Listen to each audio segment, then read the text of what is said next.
Hello, ladies and gentlemen. It is Sunday, the 29th of September, 2024.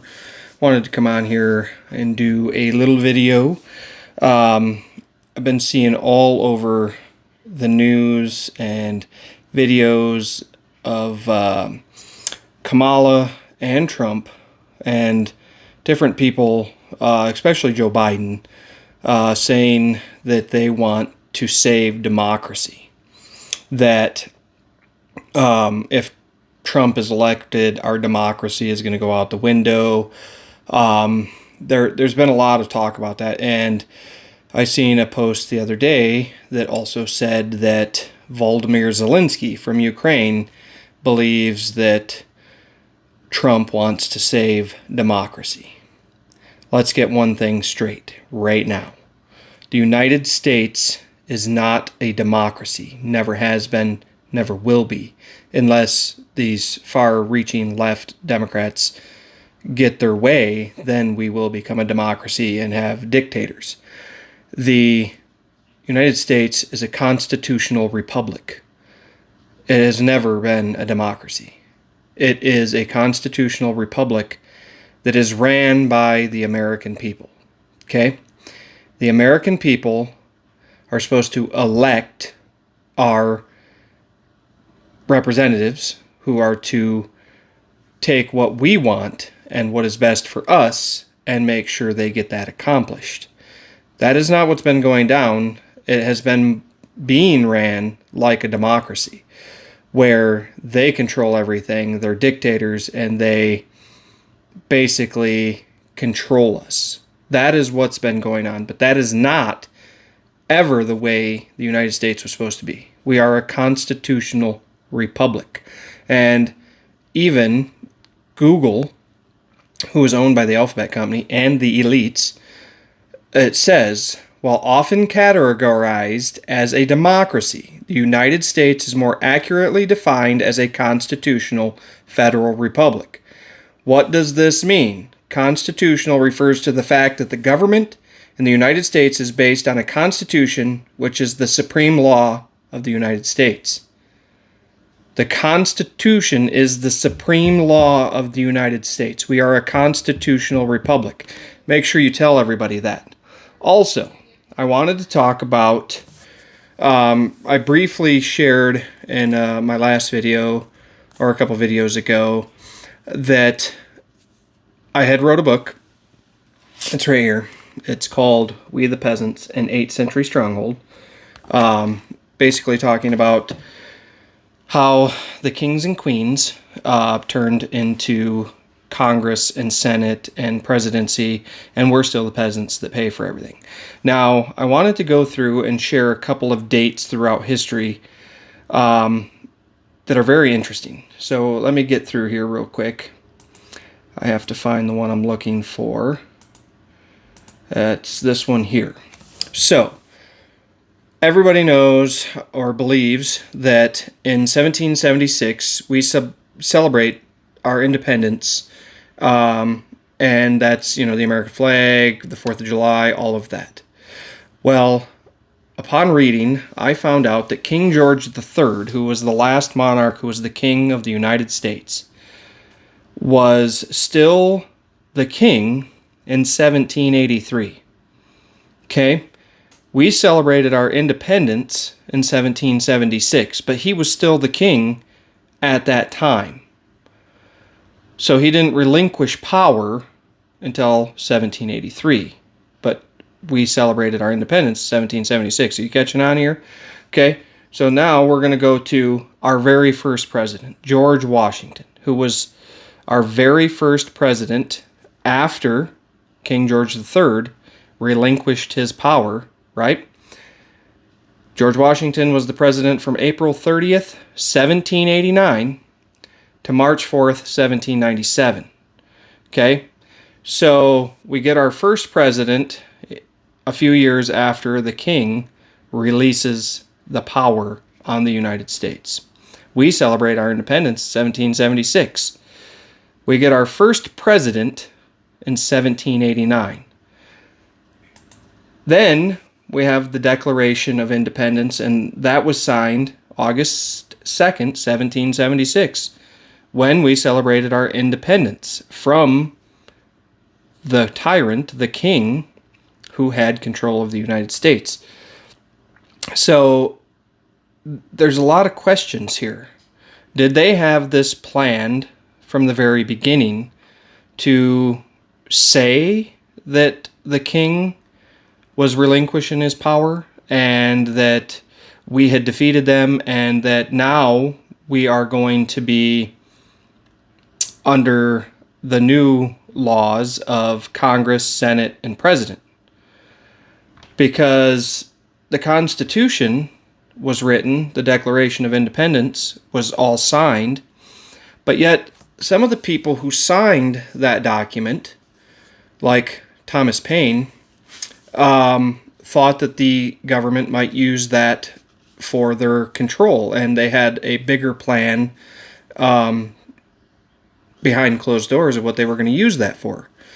To the point where this man wrote several books, and he was put in jail and jailed because he was speaking out against what he thought was going on. There's another famous story that everybody knows about Guy Fawkes. Remember the 5th of November. He spoke out against what he knew was going to happen with these government officials, these elites who were trying to put forth the Constitution, the independence, all of this, the presidency, the Senate, Congress. They knew that something was wrong. They had signed and they wanted to put it forward, but they knew something was wrong with how they were planning on doing it. And as Americans, I'm sure we have learned as of recently, because of the little thing called the internet, the phones, the cameras that are everywhere, TikTok, Facebook, X, Instagram, we're able to see things a little clearer now. Granted, they still censor us and they still don't want us to see all that we could, but we get to see more of what's going on than we did in previous years because we didn't have all of that technology. But basically, when the Constitution was written, it was supposed to be the supreme law of the land. And as you can see now, we have 27 amendments to it. They needed to fix it in such a way that they could still, levy taxes from us or still get their way however they needed to do it. They were able to take a document that was never supposed to be touched and amend it 27 times. To me, I don't think that that's the way it was ever intended, but I guess that's the way they think it was intended to be. So basically, the United States Constitution was written in 1787. Okay, remember, the king didn't release power till 1783, and we didn't get our first president till 1789. So these are just interesting things, and you can find these on Google, which, like I said, Google is owned by the Alphabet Company. The elites, they obviously, if they didn't want you to know about this, they would have took it down. But Congress and Senate was established the same year that George Washington became president, March 4th, 1789. So that was the first time that Congress, Senate, and the presidency was formed. Now, in my book, like I said, I believe that nothing changed. Kings and queens ruled over the peasants, and they did everything. And basically, what I believe is that the peasants became too powerful. There was too many of them.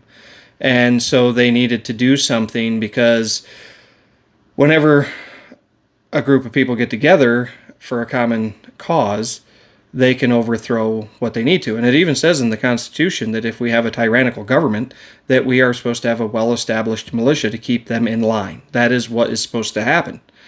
But as we've learned, in any time that that is tried to happen, there is either a civil war, an all-out war, or they go after the people and say that they are insurrectionists or whatever have you.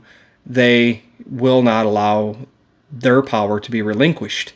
So what I'm basically saying is, I think we need to look into it a little further. I think that they were just tired of the fact that we had the numbers. There was more people who wanted freedom away from the tyrants and the kings and the queens And so their only option was to put forth a president, Congress, and Senate and say that we're going to give the American people a voice. We're going to let them vote who they think they should have represent them, and we will just make it look really well on paper, but still do whatever we want.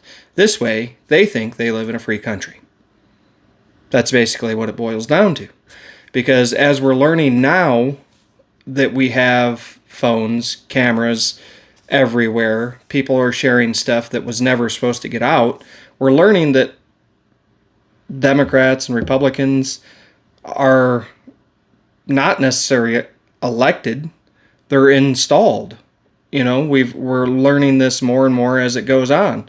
And as this election is coming closer, it is more prevalent than ever that they just install whoever they want and who they can control. And there is no real election to have the people's voice be heard. So, I mean, you can look anywhere and see all of that. But let's go here a little further. Like I said, the United States was formed as a republic, but it's more accurately described as a constitutional federal republic. Everybody should know that when everybody's talking about save our democracy and make sure that Donald Trump does not ruin our democracy. This is not a democracy. We are not run by dictators. They're trying to. They have a plan in place that they want to eliminate us by 80%, have us living in 15-minute cities, which I talk about in my book, We the Peasants. You can find it on Amazon. They want us to be driving electric cars. They want us to be 100% reliant on the government, so that way if we don't vote or do what they say, they can just turn it off with the flick of a wrist. That is what they want. They want basically what they had in the past when they were kings and queens and the peasants were fully controlled. But see, we've gotten too powerful. They don't like that. They don't like it that we have a voice and we want to speak the truth and we want to have it the way we were told it was going to be. That we would have elections, the people that we elect would represent us, and our voices would be heard. Not that they were going to steal every dollar that they possibly could from us, leave us in poverty to work until we're dead so they can steal our Social Security. They literally want us to go to school, go to college, get in debt, work until we are dead so they can take our money, because we can't transfer that money to our loved ones. They want to keep you as a slave, as a peasant. That is what the whole system was rigged for. If you look at it, step back and literally look at how this is. Look at the dates on this stuff that I'm telling you about. It was designed for their benefit, never for ours. It was never our benefit. So, I hope you like this video. Share it. Let everybody know. And if somebody tells you that they want to save our democracy, let them know that this is a constitutional republic. This is not a democracy. So we need to get back on track with them being elected, knowing that they work for us, term limits, knowing that they're not going to make millions and billions of dollars off from the American people's backs anymore, that we are tired of it. It's not going to happen. So, like I said, like and subscribe, share this video. I've got a couple of jokes coming up. I'm also going to do a song here in a little bit because we lost legend. Chris Christopherson passed away yesterday. So I'm going to do a little Sunday morning coming down. We'll see you on the next video. Have a good Sunday.